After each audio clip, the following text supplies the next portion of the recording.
What's going on, YouTube? This is Jamil here, and it is currently January 20th. We have, I think, exactly 2 weeks before the Raging Tempest comes out. Now, this is a good time and also a bad time to kind of discuss this, because it's a good time because the deck's not quite out yet, and we as people who are not going to be playing Zodiacs, we need to know all the ways and all the different possibilities, all the different decks we can play on a budget, if I may add. You know, because a lot of us are budget players, a lot of us want to be competitive, but a lot of us don't necessarily have, unfortunately I have to say, a lot of us do not have almost $60 for Crystal Wing now. So, I mean, I could have made the video about decks you can play if you're trying to be budget. I was including Crystal Wing because it was still $40 and under, but now that it jumped to 60, it's not so budget. So, with that being said, Crystal Wing's out. But anyway, what I'm going to be explaining is the ways. First off, I'm going to be explaining in depth of the Zodiac player and all the possible plays he makes and the plays they might start making in the future, based on how we adapt to their play style. Now, first, I want to start by saying,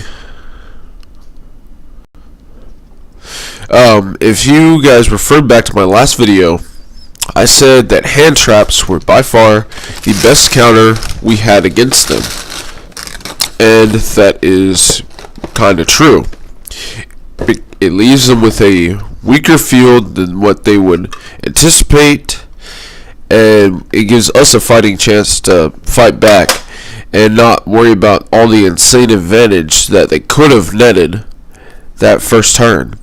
But keep in mind that these Zodiac players will have dimensional barriers, they will have solemn strikes to back them up. So, not only do you have to worry about pushing through their monsters, you gotta worry about their back row. More importantly, the dimensional barrier, which is going to stop you from accessing key parts of your deck strategy to intentionally make the push that you really desperately need to actually stand a fighting chance against Zodiacs. So, with that being said, let's get started. First, if we go back to the video that I made, I think it was a few weeks ago. Actually, I think it was more than a few weeks ago. Anyway, I said Veilers and Ghost Ogres were the best weapons. And that is still true. I said Veiler was a better weapon, but then I start to notice, because this is what Zodiac Beast players were doing. They were starting off with summoning Wild Bow, right? And then they would immediately detach to summon the Momorat from their deck. And then they would just summon Tigress. They would summon Tigress, and then they would attempt to grab the they're going to detach the Wild Bow to grab the Momorat from the graveyard and reattach it and detach again. That's how it originally was, until they learned that Veilers and Ghost Ogres are still a thing. They're definitely a thing. And not only that, but if they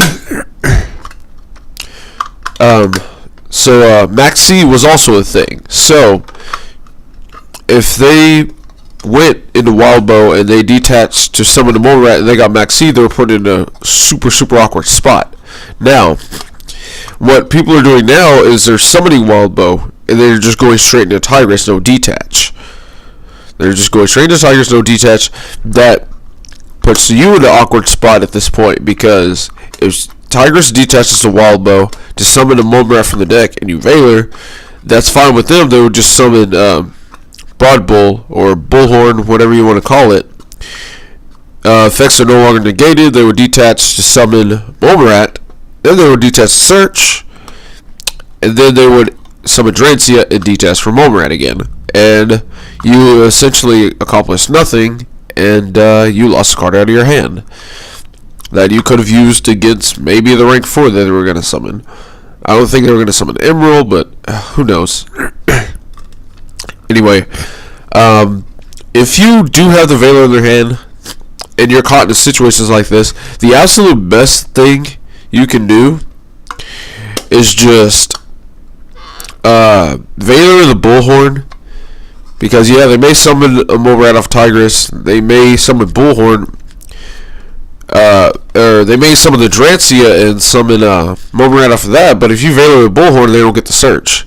They don't get the search. They lose something, which isn't really saying too much. So that's why Veiler isn't really all that good against Zodiac players. And there's all kinds of ways that they can play around it. They could easily just switch up the order and foam around with the order of these cards. They can easily summon Wildbow, and then they can summon Bullhorn first if they wanted to, and attempt to go for search to see what you got. And yeah, that wouldn't. I mean, it's just they can jumble around with their shit. And this is why Ghost Ogre and Snow Rabbit is a little bit better, in my opinion, because for once they summon Tigress, let them summon Tigress. Let them summon the once they summon Tigress and they go detach, and you Ghost Ogre that, then they have no choice but to summon Bullhorn on top of the new mole rat that they had just summoned. And they're put in a situation to where he either A, has to detach to search, or he has to detach to summon another mole rat, and then just summon Drancia on top of the mole rat, or on top of the Bullhorn, and leave the mole rat defenseless. That is the most awkward position you can put them through. As once they detach for Tigress, you just Ghost Ogre the shit out of them. Now, there is a way around that, I believe. They could easily summon, again, as I said, they can summon Wildbow, and then they could just summon Bullhorn instead of Tigress to see what you got. But then that leaves, and they can go detach for the search, and you can Ghost Ogre them, but they're still getting that search. But they're not going to, but, I mean, you're glad to know they're not going to summon. So either way, Ghost Ogre, by far the best weapon against them. Turn 1. Now, there is a problem with this stuff, to be honest. It doesn't stop Drancia by any means, which is unfortunate. So if they have Drancia backed up by back row, you're still in a tough spot. So, but you left them with a very weak field, and they didn't minus, but they didn't get a +4. They probably got, I think, a +1. Yeah. So, here's the thing. In Zodiac format, we're going to see a nice trend of this. You're either A, going to have an entire hand trap brigade. This is what I'm going to call it. Hand trap brigade in your main deck. I'm talking 2 Maxis, 2 to 3 Veilers, and 2 to 3 Ghost Ogres. Things that are basically meant for going second, but you know that if it's anything like in the OCG where 90% of the meta is Zodiacs, then you're going to want to let your opponent go first. Reason why, because 1, there's no sense of going first if you're going to open up with these cards, and 2, you will need the extra card to fight through their board. So one of 2 things is going to happen. Either non-Zodiac players are going to be playing a Hand Trap Brigade, or they're going to be playing a Kaiju Engine. Again, another way to go second, and you can clear your opponent's board, and, well, you don't have to worry about Drancia, and you don't have to worry about Strike, but you have to worry about D-Barrier still. But which one is better? See, you gotta assess it like this. If I'm playing, let's say I'm playing the hand trap brigade, and I do enter my opponent's board, and I do manage to push back, let's say make ABC, or make Buster, and pass. The problem is, I still have to worry about getting kaiju'd. I have to worry about my stuff getting sacked over by kaiju, or them playing kaiju slumber and nuking my board and summoning kaijus. See, not only do you have to worry about pushing past their board turn 1 on your first turn, but you gotta focus on keeping your board on their turn. On their turn, you have to do what it takes to actually keep yourself in the game and don't let them just take the lead again. And that's very, very, very tricky. I mean, I was even going as far as to maybe main decking techs like what was it? Mask or Restrict, just to stop them from tributing over my shit. But the problem with that is they can easily play something like Kaiju Slumber and nuke your board. They can nuke your board, and if I was playing Buster, I can't tribute my Buster to summon my 3 banish, so that was out the window.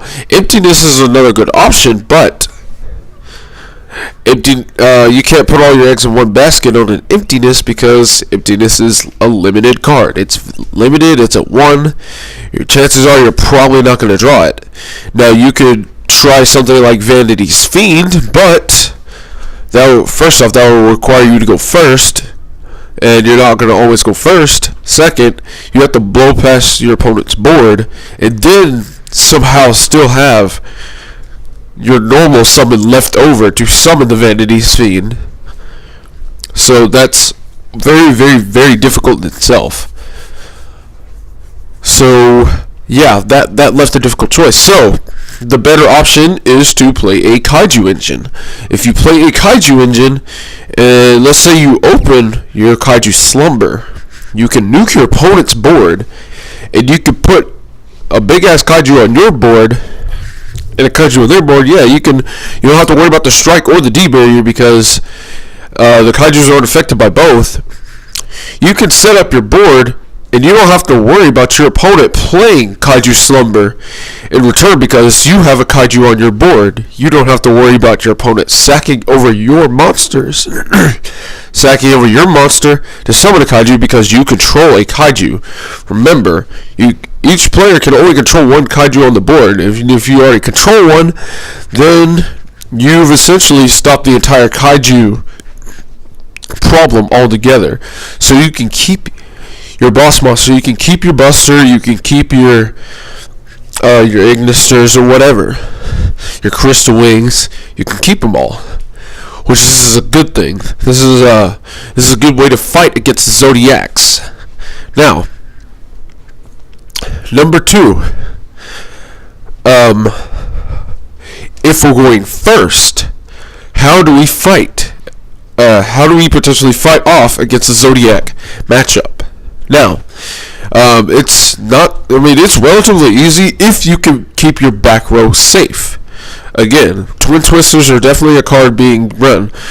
And as I said in the defense of the Zodiac players, once we start getting a hold of their strategies, and once they get a hold of just how often we can play a board wipe and wipe their board, they will start adapting to us, to the style of just board wipe their field and proceed with our turn. They're gonna adapt to that, and they will be smart enough to start siding Starlight Roads. They will get to that point. Trust me. Board wipes will not always work the entire time Zodiacs are legal, because these, as brainless of players they are, they're also very smart. At least they're smart enough to adapt. Say, hey, it's been a month now, and I continuously keep getting board wiped on my turn 1, so side Starlight Road, and that solves my problem. That will happen. That will work. And that's not good. So with that being said, you can't always rely on back row to fight off your opponent. because they're going to use Twin Twisters as well. So, I mean, you yourself could use Starlight Road against them, so they don't slumber you, and they don't Twin Twister you. But there's a problem with Starlight Road. On top of that, if you're using Starlight Road on, let's say, a Kaiju Slumber, yes, you summon Stardust, but the problem is you put Kaiju Slumber in the graveyard, so they have a free Kaiju. If they don't already have one in their hand, they're getting one next turn, and they'll just sack over your Stardust and proceed with their plays. That's why I prefer a Huge Revolution is over 1. It's a counter trap. You can't chain to it, which this is good in some ways, and I'll explain a little bit later. Actually, yeah, I'll explain in about a minute why this is better when I go to the decks that you can play that can actually be really good matchups against Zoodiacs or against Zoodiacs. So, with that being said, the final note on these, if you can somehow bait out the Drancia and attack, don't attack with your good shit, because I've seen all too often people can recklessly attack into a Drancia with no materials, and they have the Viper in their hand, and they can activate its effect, attach it to Drancia, and then your monster's banished, and it can be a key monster, and it puts you in a bad spot. So that is just a quick little note there. Just don't recklessly attack into Drancia. So, 2 honorable mentions that I would like to note. I think these are very good cards, but they're sleeper cards. Nobody knows about these cards. The first one is Gendo, the Ascetic Monk. Now, the biggest downside of this card is it eats your normal summon, but look at its effect. Face-up attack position monsters on the field cannot activate their effects. That part alone is just phenomenal, and it stops like all of your problematic stuff. If you're having trouble with, okay, Drancia is obviously excluded because it will always be in defense, but think of everything else you're going to be going up against. You're going to be going up against Darklaw, totally awesome. The structure deck literally just came out for DDD, so you will be seeing Crystal Wing, Siegfried, Hope Harbinger. You literally just summon this in attack mode. Every single thing is just gotten turned off. This is literally an off switch. Everything is on. Like, I'm starting on Buster and Infinity. I literally summon this, and well, that's it. They can't do anything. They literally sit there. You can't even attempt to activate the effects. This card is low-key like so good, but it eats your normal summon. But if you're playing a deck like Metalphos where you don't need your normal summon, then this is so worth it. Trust me, it is. I've played with this before, and I win against DDs. They played Siegfried and Crystal Wing on me, and I literally summoned this and just played out my turn like nothing was gonna happen. And I'm just like, holy crap, nobody knows about this. And this is a card that came out of Shining Victories. I'd never seen this card ever. All I was doing was just thumbing through cards, really good text that I could play. And I found this, and I gotta say, this card is low-key amazing. If you don't want to worry about, playing through your opponent's Darklaws and worrying about, like, trying to board wipe their boards without getting shit negated, like, totally awesome, you literally summon this and you just go, oh, Dark Hole. That's literally all you have to do. If you really, it's like an easy 2 cards, and it works. Now again, it won't work with Drancia, so keep that in mind. But if you can somehow get this out, I'm gonna find a way to special this, just somehow special summon this in defense, like even from the deck or something. Find a way to not use a normal summon to put this in defense. This defense position card cannot be targeted or destroyed by card effects. That's also good too, but it's also 18 defense, so it can easily be ran over.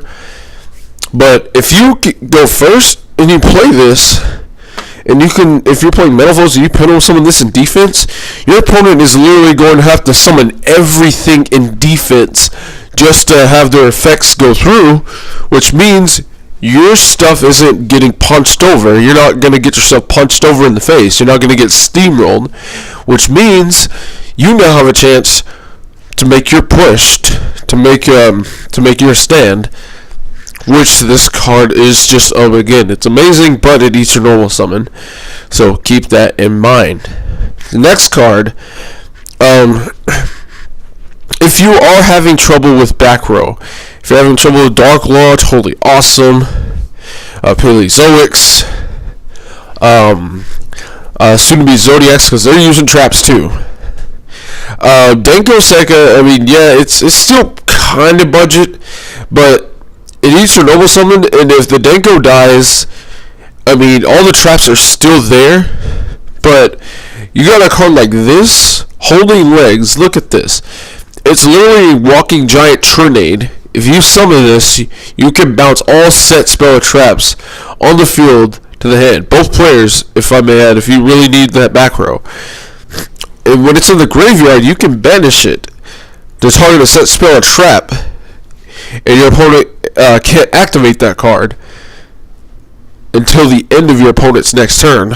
So that is low-key very, very good in a sense to where if I'm playing against Zoodiacs, right, and I know for a fact chances are you're going to be playing this in a Pendulum deck, just in general. Both of these cards are really good in Pendulum decks because they don't really need their normal summon, and these kind of need to be normal summon to bait shit out.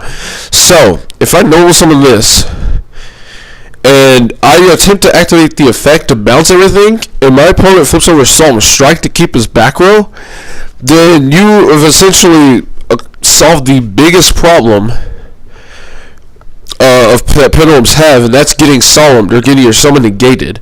This just pretty much ate up the Solemn Strike, and then on top of that, you can banish it, and your opponent might not even know what you're playing. You can banish this and then target the other set card, which is probably a dimensional barrier, and they won't know what to call. They might call Xyz, and you can just straight up start playing Pendulums and totally screw over your opponent. And the reason why I like this over Denko is Denko can essentially accomplish the same thing of turning off the traps, but if I'm going against Zoodiacs and I summon Denko, my opponent just activates Drancia and blows up Denko. I didn't accomplish anything. So that is something to keep in mind. This is a giant Trinade that baits potentially deadly stuff. It baits all the Solemn cards just automatically right off the bat. So both of these cards are sleeper cards that really, to be honest, I would pick these up now. I would pick them up now while we still have 2 weeks left before Zoodiacs come out. Alright, I'm done with that. Now we're going to talk about the decks we can play under a budget. The first being, where is it? Right here, Metal Foes Cosmos. Wait, that's not, that's my other version. I tried this version with the painful decisions and the summoner's art. I like it, but it just doesn't give me as much options. It's more consistent in terms of getting a Metalphos, which I guess that's kind of what you're aiming for, but if you're using Slipwriter to pop the combination, you're essentially doing the same thing, and I don't want to dump my Metalphos to the graveyard like ever. You can summon the 3 and a lot more, but at the same time, I also like the idea of full metal fusion as well, fusing on your opponent's turn. I never liked the idea of summoning Alchemist off of the regular Metalphos fusion. So, and Cosmojo is awesome too. But this is another good deck you can play if you're going against Zoodiacs. Reason why? Big ass ships can't be targeted. You can maybe find space to tech in a copy of Dark Eclipser to negate those traps.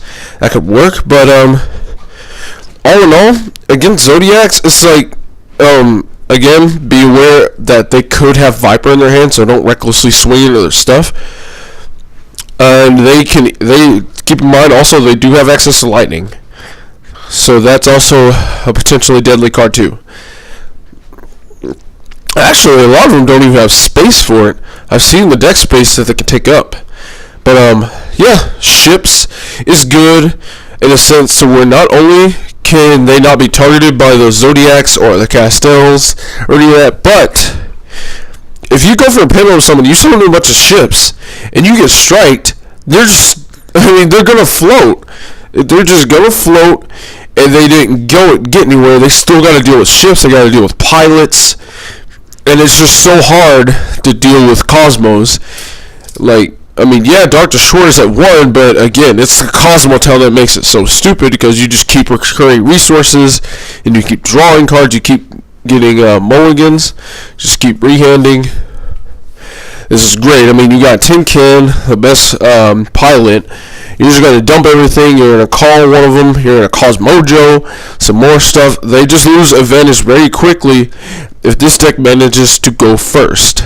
Now, those who see my haven't checked out my last video about my Metalphos Cosmos and how good it really is, I'll leave it in the description below for you guys to check that out. So, anyway, I like both.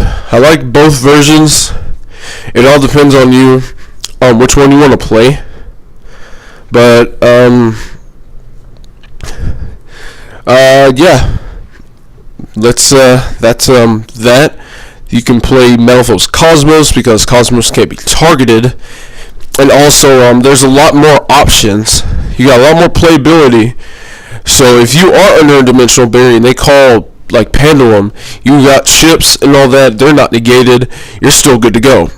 Next one being, well, you just saw it. I have both of these Metalphos with a Kaiju engine, and it is awesome. Like, there is no way, like, the Zodiacs just do not win against this deck, period. Like, this is just all going second, 2 maxes. I got the 1 Kirin, I don't have space for Bamuku, I got the Metalphos. It's just like, what more can you say? There's yeah, that Metalphos, just take a look at it. You play Kaiju engine, you play 1 Gamma Seal, you play 2 Raidens and 2 Kamungus, because I'm always gonna play rank 7s because Volflame is also a level 7. Red Eyes Flare if you want to put your opponent through some serious pressure and you want to limit some of their plays. That's not a deck that you could, I mean, but that deck's fun. UAs with Speed Reds is awesome. Okay, this one. This is one of the decks I want to show you. This deck right here, and shoot. This is where we're going second. This is just Lava Golem over Siegfried Crystal Wing, but shoot. This isn't the one with the Performance Pals. This is, anyone who knows me know I played Odd Eyes Metal Pal in the past. I had the Metalphos with the Ariadnes, with Crobat Joker, 3 Sorcerer, I had the 2 Lizard Draw, the 1 Turtle, the 2 Central Archfiends, and I had Sky Iris, like 2 Odd Eyes Pendulum Dragon, 2 Odd Eyes Unicorn, 1 Odd Eyes Fusion. The deck was actually really synergetic because there was a lot of level 7s. I did play Apex Avion until Bismuth Gear came out, but I didn't play Magic Specters except the 1 Kirin. I played Kirin. Wait, where is Kirin? Huh, I don't see Kirin in here at all. But the reason why my Metalphos did a lot better than the other players' Metalphos is because I had so much versatility. I mean, I had the problem with the other Metalphos is they don't have enough level 4 monsters. They had Rescue Rabbit, Luster, which you could not use for rank 4 at all, besides Majester Paladin, but nobody's using that. And they had 3 Gold Drivers. And so they only had room for 1 rank 4, and after that rank 4 has been burned out, chances are you're not going to summon another one. But since I had all these level 4s, I had the rank 4 toolbox completely at my disposal. I had no problem getting access to rank 4s, I had no problem getting access to rank 7s, and I played on this Vortex Dragon as further insult to injury. Ariadnes just searched me counter traps. It didn't matter if I was going first or second, it was still incredibly good. Oh, there's a Unicorn. But this is another build that I would recommend playing because, again, I said Huge Revolution is over. Huge Revolution is over. Again, it's a counter trap. You can search with Ariane. Now here's a little neat tip I want to show you guys. Let's say I want to take out Tempest and throw in a copy of Huge Revolution is over. And let's say I'm going first.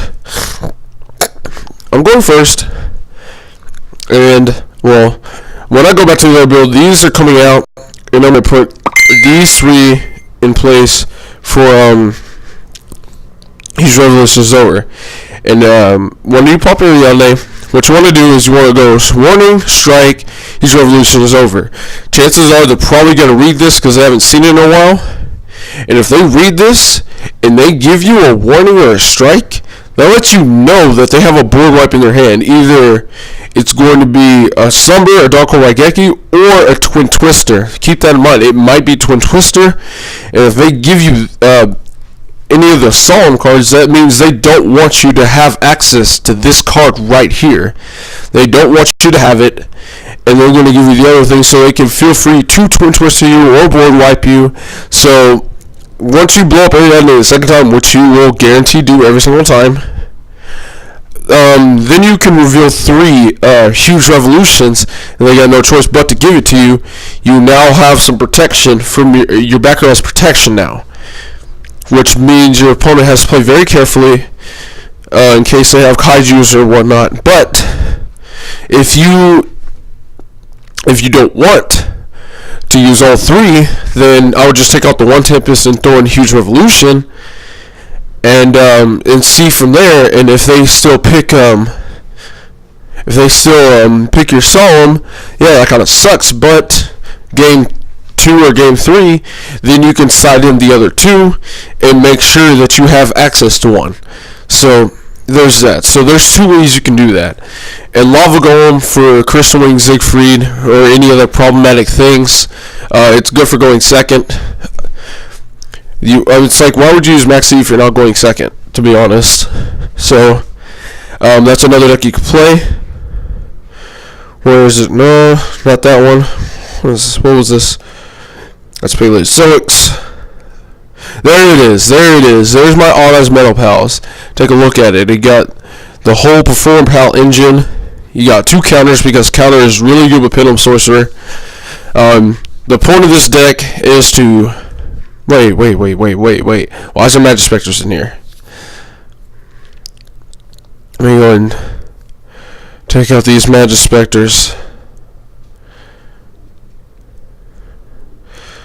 Alright, Arianes need to be in here. Throw Solemn. I do need to find space for Centric Archfiends. They were Bismugears, but I really gotta have, Centric Archfiend is really important now because you need to bait stuff out. You need to destroy potential deadly back row. So Anti-Spell also might get banned, so if Anti-Spell does get banned, I might take out 1 copy of MSC and something else in here and throw in 2, and maybe find space for a 3rd Eccentric so I can have the back row destruction I need. But anyway, this is an ideal build right here. If you go first, this is really, it's insane because you can easily have access to Pendulum Sorcerer, so you can get the +2, and you can maybe honest Pendulum Dragon on the end phase if you have Sky Iris, or if you have access to Fusion and you got the materials you need, you can summon Vortex turn 1. But again, keep in mind, Kaijus. Yeah, Kaijus can tribute over your shit turn 1. So that is something you gotta keep in mind. So maybe not go Vortex turn 1. Maybe do it turn 2 when you're trying to stun and push. There's all kinds of builds of Metal Foes that you can play. This isn't out yet. True Kings are not released yet. This is another really great deck. Now again, I said that Crystal Wing was probably no longer budget, so I wouldn't be including this in, but in case you guys already have access to Crystal Wing, You can play this deck. You can play straight Magispector. Magispector Windwitch. Magispector Windwitch is actually very, very good because they're wind spellcasters, just like the Magispectors. You can, they work well with Pegasus. They work well with the Magispector spell and traps that stun your opponent. They get you access to Crystal Wing. All of these are level. This one's level 3 Wind Witch, and this is level 4 Wind Spellcaster. They work really well with Ties of the Brethren, which can get you any of the other level 3 or level 4 Magispectors. Also, what's also great about this deck, Mystical Fairy Elfuria, when you're going against Zodiac Beast, remember, a lot of people said this wasn't really very good, because you have a variety of stuff, but if 90% of the meta Zodiac plays, they're going to be exceeding, which is going to make this card very, very relevant. So if you go Ties and you summon these, and let's say Bambuku is one of them, you search Cat, you reveal Cat, she's level 3, your opponent's not summoning any of it. They're not summoning Wildbow, they're not summoning Bullhorn, they're not summoning Tigress, they're not summoning Drancia. And you've essentially locked your opponent out turn 1. And if you reveal again and they strike you, you no longer have to worry about the strike, and they might debarrier you, but you can still swing, and you can use Pegasus, you can summon Kin, and it's just going to work out well for you. Not only does this deck have amazing stun power and power to deal with back row, but these are Magispectors, which means they can't be targeted or destroyed by card effects. So, no Kaiju Slumber, no Darkhold, no Raigeki, and no Drancia. Also makes this very, very, very good. I've seen Magispectors slowly make a comeback, and then they started dipping back down. I wonder why. Why did they dip back down? They're so solid. Even though a bunch of little monsters, they can't be targeted or destroyed. And if you sit here and let's say you summon Bambuku, you play this, you sack Bambuku, you summon this, you set Tempest, play Ties of the Brethren, you summon Fox and Crow, you search Tornado, you search Cyclone, set. What is your opponent going to do? I mean, if they have Twin Twister, then shit, that sucks, but you still have one more card that you can use to stun them. Literally, any one of these cards can stop the first summon. I mean, if you want to, I wouldn't stop the Mumrat because they could easily play, what was that card? Play a Triangle, Elemental Triangle. So I would just negate the Wildbow and let that be that. So, with that being said, I think this is the last deck I wanted to mention, but you don't have to play Wind Witches again. If you're on a tight budget, don't play Wind Witches. Well, you can play Wind Witches because Crystal Wing, Fast Dragon, and clearly Secret Dragon are still cheap. So Clear Wing can't be targeted.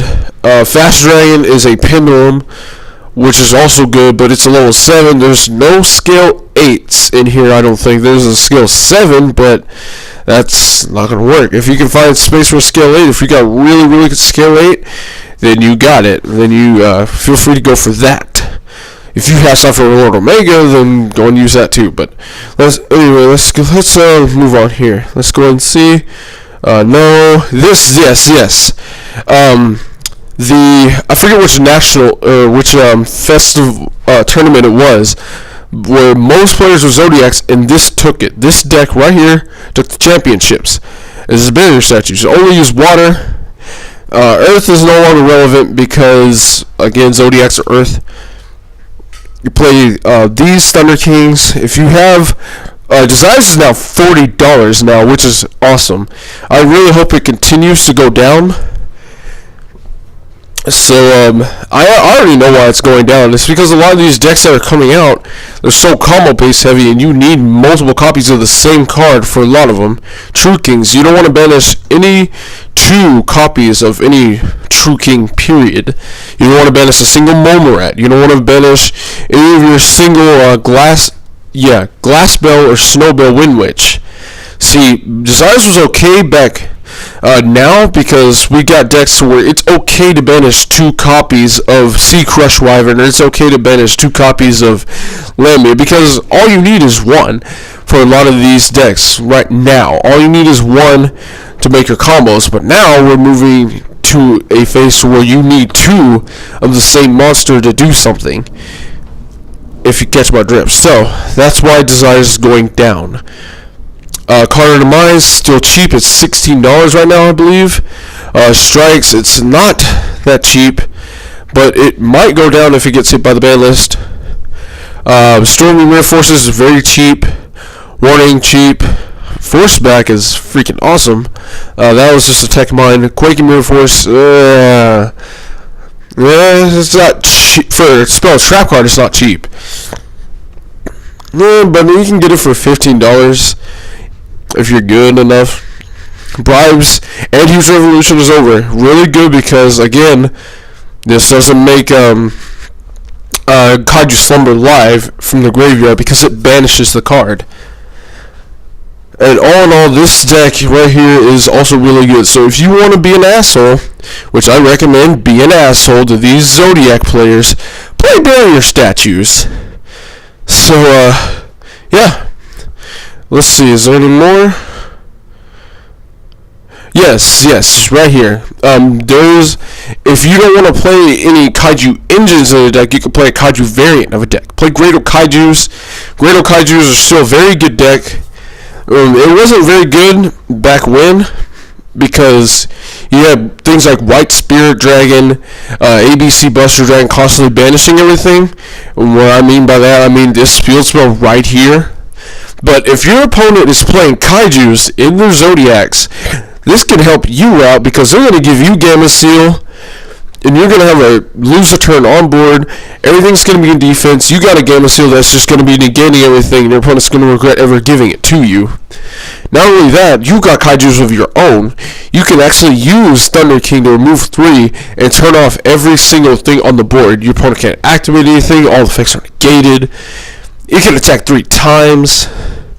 Your opponent's just going to have a very, very rough day against a deck that just nets you nothing but consistency with impacts, supply squads, splits, and then you got the stun power and stopping power of things like Drowning Mirror Force, Threatening Roars, lose a turn. This deck is just phenomenal. Like back when I was playing it in 2016, in the early 2016 when Kaiju Summer first came out, I was playing triple Threatening Roar, triple Battle Fader, triple with Scarecrow. My life points could never be touched. But then Cosmic Cyclone came out, and then my Waterfront started getting banished, and then the ban list came out, and Kaiser Coliseum got smashed. I had 3 Kaiser Coliseums, which was making this deck even better. And then I kind of just I didn't throw the deck away. I still have it, but I don't know. I just can't play it. These I'm going to take out this engine and throw in a Kaiju engine because I know better now. You could be playing ABCs as well. I have 2 Kaijus in this building. This is rank 5s, but the problem is I need space. You need more space for more things to answer Zodiacs. I mean, yeah, you got the Twin Twisters, but you need more Kaijus. Well, actually, I think I could play this variant because I got the Dark Holes and Regekis, and you got 2 Kaijus. If I can make space for a 3rd Kaiju, then I can maybe make this work. I may not be able to sacrifice my my rank 5 build. It's more consistency because more combo pieces, less brick. So I know this video was very long, guys, but it's very important that we know how Zodiacs play and how they're going to adapt to us adapting to them. And we need to know some of the low-key things that we can use against them. Again, it's not even so much as half the battle is blowing past their first board. The next half of the battle is surviving the next onslaught, making sure your stuff doesn't get responded to, making sure your stuff doesn't get sacked over by Kaiju. Again, Kaiju engine is probably the best thing to play out, other than the hand trap brigade, because if you have a kaiju on your board, they can't kaiju over your shit, and they can't play slumber because you have a kaiju on board. So, let me know what you guys think, guys. This is going to be a very, very, very rough ride, but as long as you think in the sense that this deck ain't gonna last long. It's not gonna last long. If it's anything like last year, they'll have an emergency ban list. Again, I mean, that's not good for the game if they do that shit again. I mean, me personally, I hope it happens, but I know that's not in the best interest of the players or Konami. But again, the deck won't last too long. Just ride it out. Just ride it out. And Dolans are coming too, so we'll have something to fight against them. And True Kings too. Don't forget, True Kings are on the way. So you Cosmo guys, hold on to your Cosmos. And those of you who don't have Cosmos and you want to play Cosmo Metal Foes, because it's a great fucking idea, play Cosmo Metal Foes. Pick up Cosmos if you don't have them. They're very, very, very cheap right now. Dark Destroyers, Farm Grills, all that shit, it's $1. They're dollars right now. Let me see. All this shit, everything is $1 except Dark Lady, which is 5 to 6, and Tin Can, which are 4s. And if you want to play Cosmojo, those are 9s, I think. That's all you gotta worry about. You can get Dark Eclipsers also for like $1 to $2. And Metal Foes right now, they're going down too. Mithriliums, $6. Alchemist, $6. This Metal Foes Cosmo might be the budget deck to play. So let me know what you guys think of everything I went over. Did I do a good job? Is there some things I missed out on? Give me feedback, guys. Especially those who aren't going to be playing Zoodiacs. If you are going to be playing Zoodiacs, give me your feedback anyway. Is the things I said accurate? Are you going to be soon signing Starlight Road because we're going to be playing more board wipes, or maybe are you going to move to something different? Again, we need feedback. We need to know these things, especially to the non-Zodiac players. So let me know what you guys think, and I will see you guys next time.